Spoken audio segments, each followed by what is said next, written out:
This is The Space Shot, episode 313 for March 23rd, 2018. Gemini 3 and the Immolation of Mir. I'm John Molnix. The first crewed launch of a Gemini spacecraft took place on March 23rd, 1965. A Titan II missile lifted the Molly Brown capsule and astronauts Gus Grissom and John Young into space. Gemini 3 launched at 9:24 a.m. Eastern Standard Time from Launch Complex 19, the first time that two Americans had been sent into space on the same mission. The Titan IIs are beautiful machines.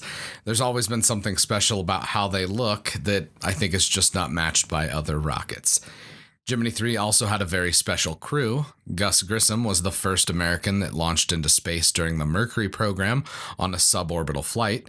His flight on Gemini 3 made him the first human to launch into space twice. This was astronaut John Young's first space flight, and he would go on to have a storied career, making 6 flights, the first human to do that. He also walked on the moon during Apollo 16 and even flew the space shuttle on STS-1 and 9. His first flight on Gemini 3 was memorable for a few reasons, thanks to the corned beef sandwich that he snuck into space. The bread crumbled pretty badly in space, so the astronauts weren't really able to eat the sandwich for fear of the crumbs getting lodged all over the spacecraft. Eventually, NASA settled on the use of tortillas as a bread substitute. I talked about this way back in episode 196. It was during the shuttle flight STS-61B that tortillas were first used by astronauts as a substitute for bread. Check out that episode if you're new to the podcast. It aired on November 26th, 2017. Even though I love tortillas and tacos, I'm snagging a corned beef sandwich today in honor of John Young and Gemini 3. Gemini 3 was important from a technical standpoint for a number of reasons, besides the corned beef sandwich. The Gemini 3 spacecraft was designed to be more maneuverable than the Mercury capsule it was replacing. This maneuverability was a key component for orbital rendezvous and docking procedures.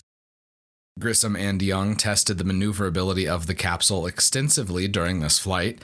They were able to change the orbit of the spacecraft on 2 occasions with the onboard thrusters, proving that orbits could be changed after launch. These procedures helped astronauts prepare for the rigors of an Apollo flight, specifically docking, undocking, and eventually redocking the lunar module and command and service module.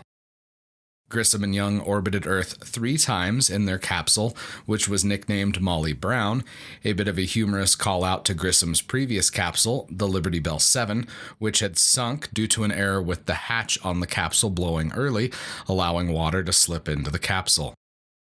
Coincidentally, this was the first and last Gemini capsule to have a name. All other Gemini missions were referred to by their number, not a special call sign. Now for some more recent history. After 15 years of service, the Mir space station re-entered Earth's atmosphere on this day in 2001.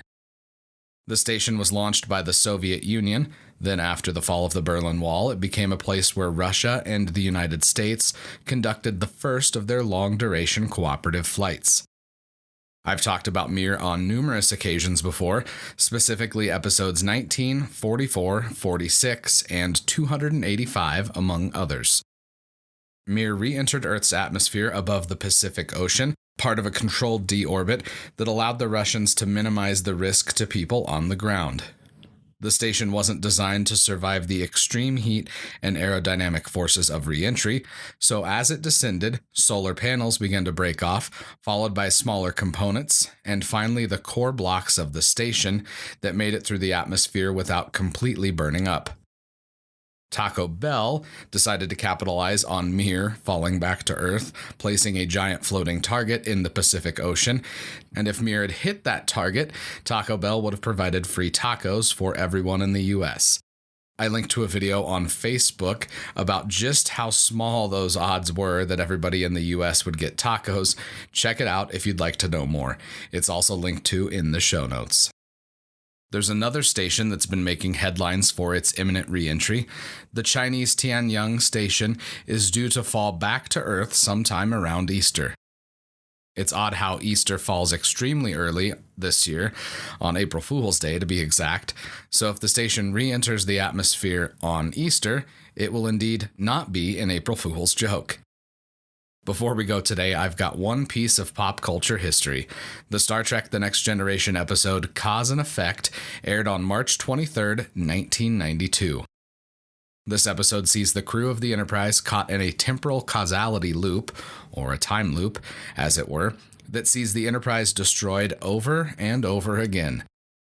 Kelsey Grammer makes a cameo appearance in this episode as Captain Morgan Bateson, captain of the USS Bozeman, the other Starfleet ship that makes an appearance in this episode.